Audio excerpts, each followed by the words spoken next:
Well, hello, my friends. I'm so excited to be here with Susan Clement, the producing artistic director, Bluebarn Theatre, Jill Anderson, director of Dracula, which we'll be talking about here shortly, the opening performance for the Bluebarn. But we're in the 36th season. I can't believe that.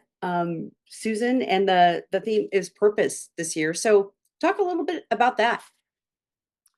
Well, we are celebrating our 36th year here in Omaha, Nebraska. And, every year we have a different theme. Mhm. And this year's theme came about really just kind of inadvertently. The word purpose kept coming up in our meetings when we were talking about choosing shows. What's the purpose of that? What's Yeah. the purpose of theater? And so that's our through line and theme for our 36th season. Cool. I mean, I guess I never thought about having like the theme for the season and what you just described. Yeah, purpose. I love it. I love that. Um, so let's just talk a little bit about the history because 36 years ago, the Blue Barn came to be, the vision, and um, Sure. So, long story short, as my mother would say, a bunch of SUNY purchased State University of New York. It was a 4-year acting conservatory. We were a company of 18 people, and we all became very, very close. And part of our training was to start our own theater company. And when we graduated, 3 of the founding members, Nils Holland, Houston Walkinshaw, and Kevin Lawler, came out to Omaha. Kevin had been here originally. I think he went to Creighton for a year and ended up coming back here, getting a room at the old Bemis Bag building.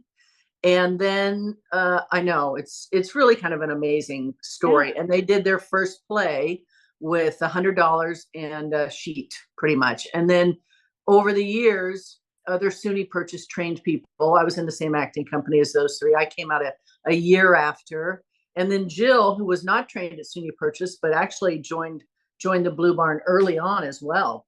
That's right. Yeah, I was just a local Omaha girl Yeah. coming to see these scrappy young performers doing their thing, and it was so unique and so electric that it just pulled me right in, and I became sort of affiliated with the theater as a performer and a creative.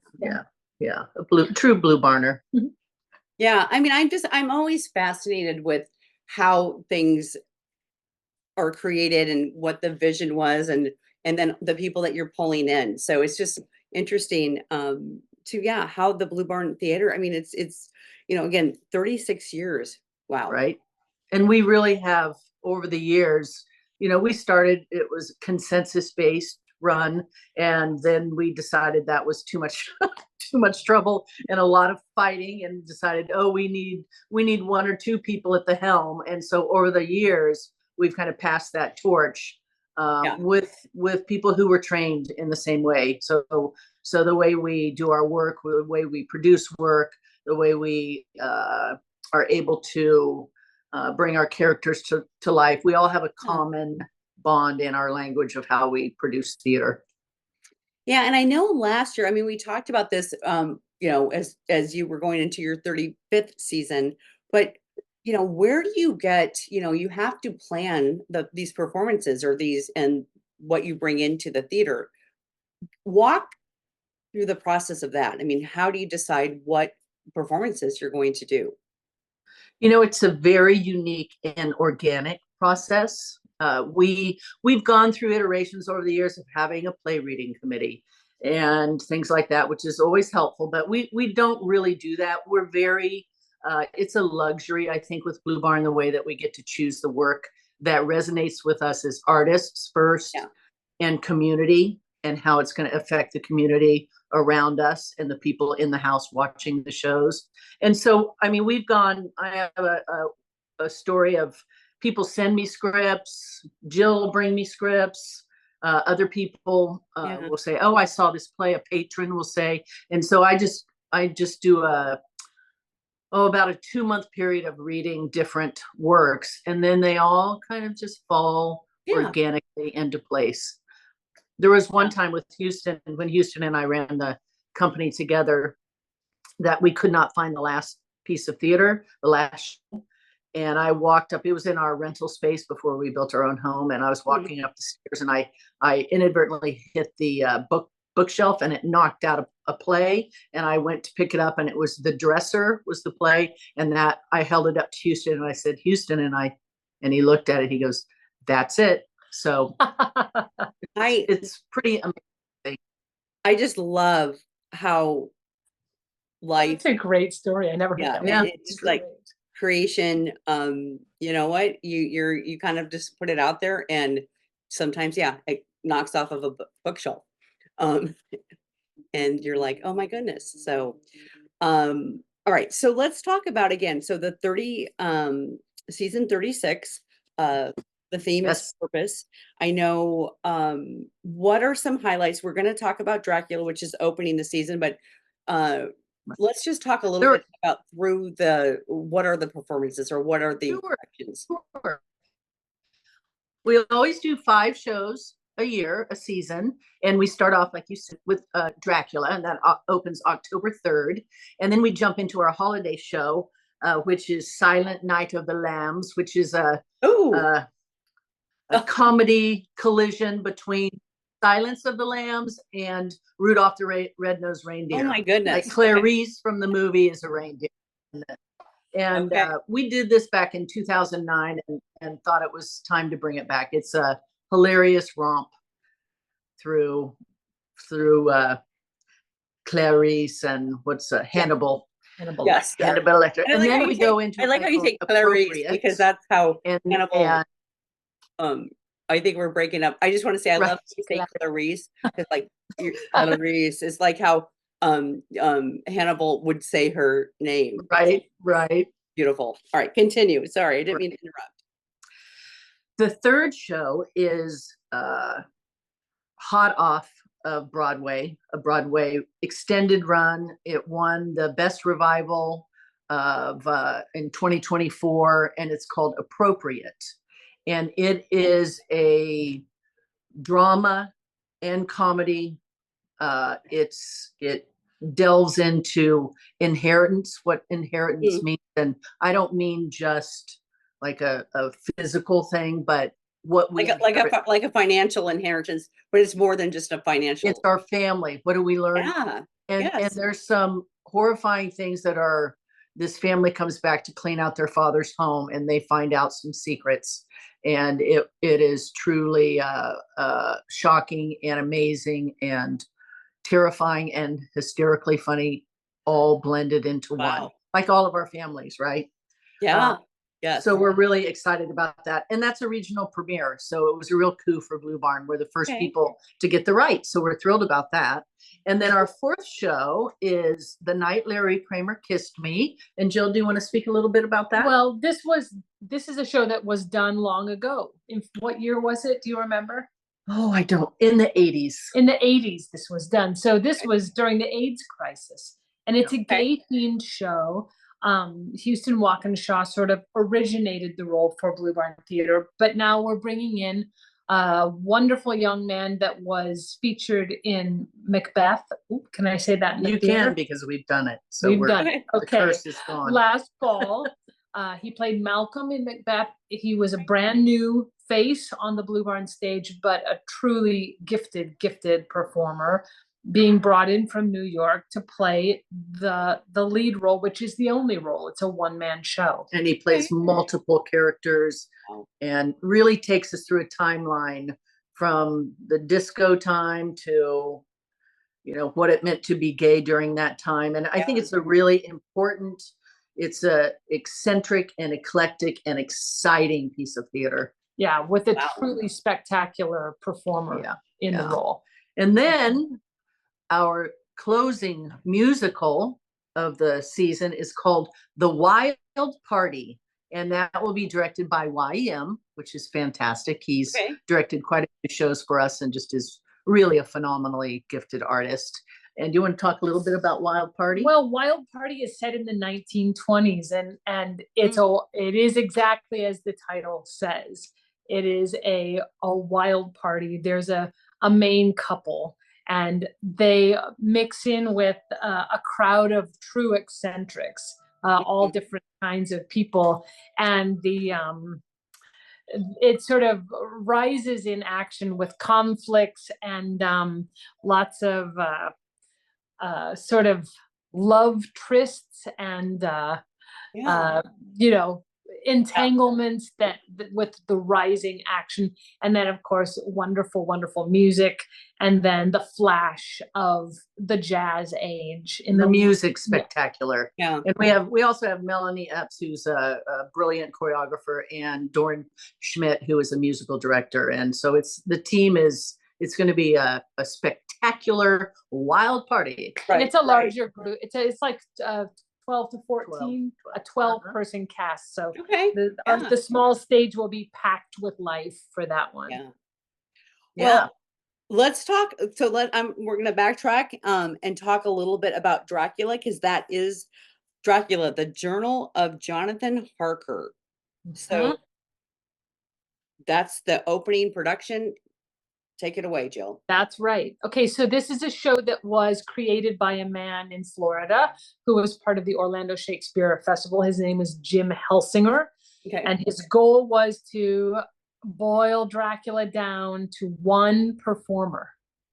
So one performer has to play Jonathan, Dracula, Van Helsing, Quincy, Renfield, even Mina at one point. Okay. That's what makes this show a blast. So we're going to pack all of that gothic horror into it, the melodrama, the shock, and all of it has to be conveyed by a single performer. I think he will have to employ, well, certainly a different voice for every character, but then also dialects. Mm-hmm. Dutch, Transylvanian, proper British dialect, Cockney. It's just it's a really wild romp. And that actor is Aaron Zavitz. Yeah, and Aaron has been, you know, I call him the Daniel Day-Lewis of Omaha theater, because he goes on stage maybe once every 7 years or 8 years. Really? Okay. But when he doesn't do a lot of theater in town, but when he does, it's like, oh my God, he's brilliant, and everyone knows it. Yeah, people look forward to his performances. So he'll be playing the character. The show is sort of a remount of sorts, because I used to do the Joslin Castle Literary Festival. I was the founder of that, and I think it was the fourth year of that festival. We did Bram Stoker, and it was in the ballroom of the castle. Well, now we have the incredible gift of having more space to work with, an incredible crew of creatives. Marty Marquito is our set designer. Yeah, a longtime designer here. So we had to make do with sort of a corner of a ballroom space at the castle. Now we have anything we want at our beck and call. So we're really creating, the play takes place inside of an attic. And Harker has survived the ordeal of the story of Dracula. And now he's going up to his attic to look back at his journal of that time when he encountered Dracula and fought, this existential threat to all of London. Scary, and it's all of it. Wild, scary, funny. It has it all. So and two other things you're forgetting. You and Jesse. Oh my goodness. Yes. So it's, for all intents and purposes, it's just a one-man show, but there will be two other people on the stage in a hidden position.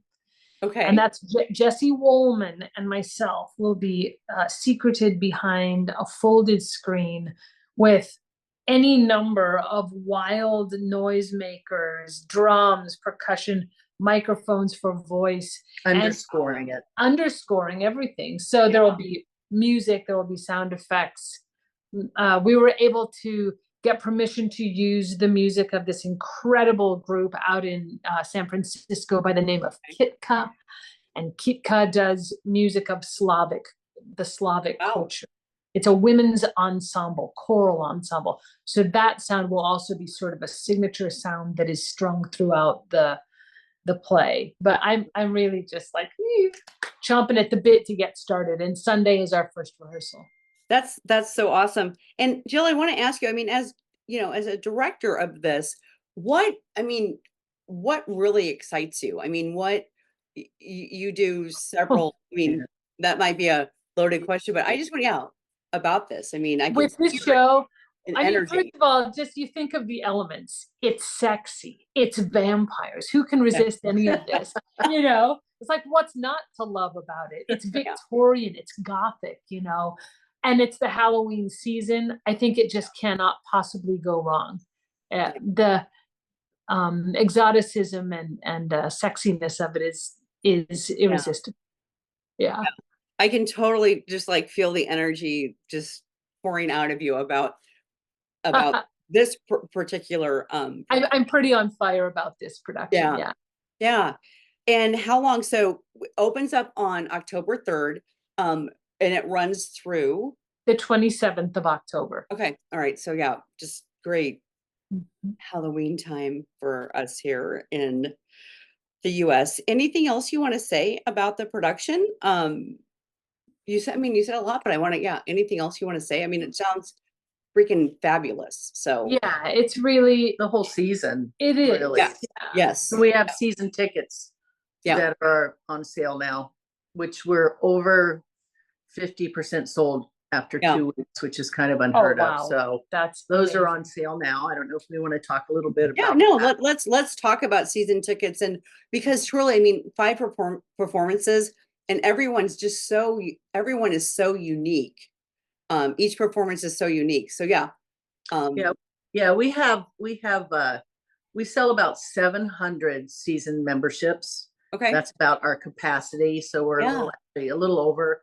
We're 350 now. Like I said, in the last 2 weeks, they've just been flying out the door. And season memberships here we have longtime people who have been season members I think we have like 3 different couples who've been season members since we've started Yep. actually Yes. having memberships. Yeah. And they are, we tape your seats off, so you don't have to worry about, Oh and my gosh, nice. I it didn't know is that. super nice. And Okay. you also get a free drink ticket. I mean, and you get a great show. It's just our patrons are really unique in their hunger for professional, contemporary, new Yeah. works, and classics that are Bluebarn style. So we sell our season memberships till the closing day of our first show, which will be Okay.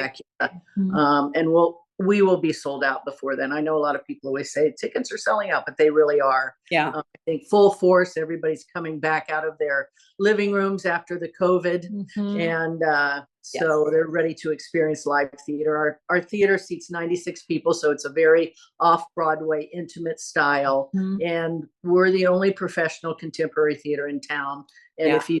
if you're listening to this and you've never been to Blue Barn, please come to Blue Barn. If you come to one show, You people will always say you'll come back, right? you will be addicted. I mean, I've been to a couple shows, and the last one, I think, what was the presidential one? I can't remember the title. POTUS. Oh yes, POTUS.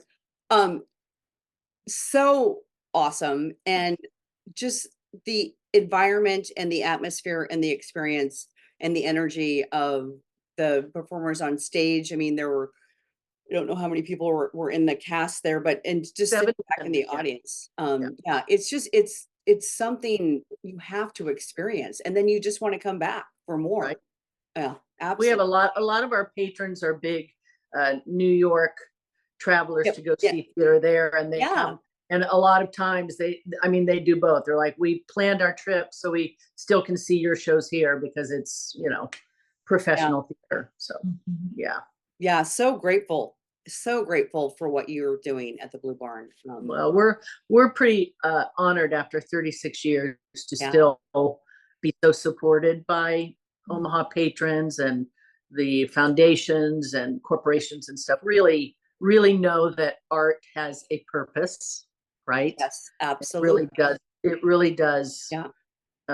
help to create a unified, accessible experience on stage, and hopefully that it resonates to the community as well. So we're pretty honored to be Yeah. here. Well, I just want to thank you both. And again, the theater is just amazing for anybody who's watching this. If you have not been, go to performance, because you'll Yes. get hooked. But so season tickets, I mean, what's the cost? I mean, is there levels or let's, There are, and I can't think of them right now. that's okay. I Actually, mean, no, I have it right here. I have okay, my handy little script postcard here, or brochure. our Yeah. brochure. Actually, I don't have the prices on here. Isn't that silly? You can call us. Well, and at you have a four- great, I mean, I'm looking at your website right now. Yeah, and our Go to the website. website. I Yeah, mean, you can so go much on information. Yeah, we have just adult tickets. We do not have senior tickets, but we have tickets for active military and active Yeah. teachers as well, and active hospital workers. Yeah. As well, we give discounts too.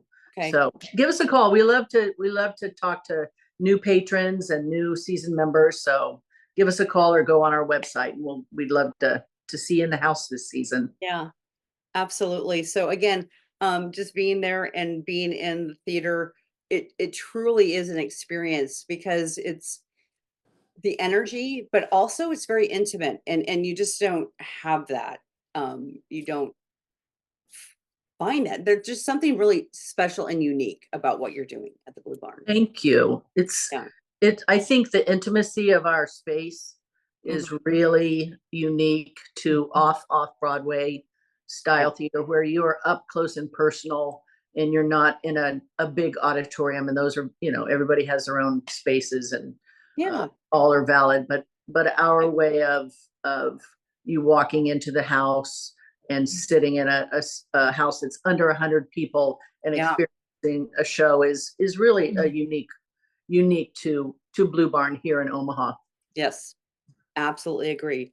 Well, Susan, Jill, thank you so much for joining me today and having this conversation. Again, everyone, bluebarn.org. You can go find all information about season tickets, individual tickets. First performance, season 36 is Dracula. So I'm excited to see that. Yeah. Again, Thank you. You Yeah. do such, we really appreciate you wanting to hear our voices and to talk about the art that we created. Absolutely. You really do make a difference in what you do. So thank you. Yeah. Thank you. Thank you so much.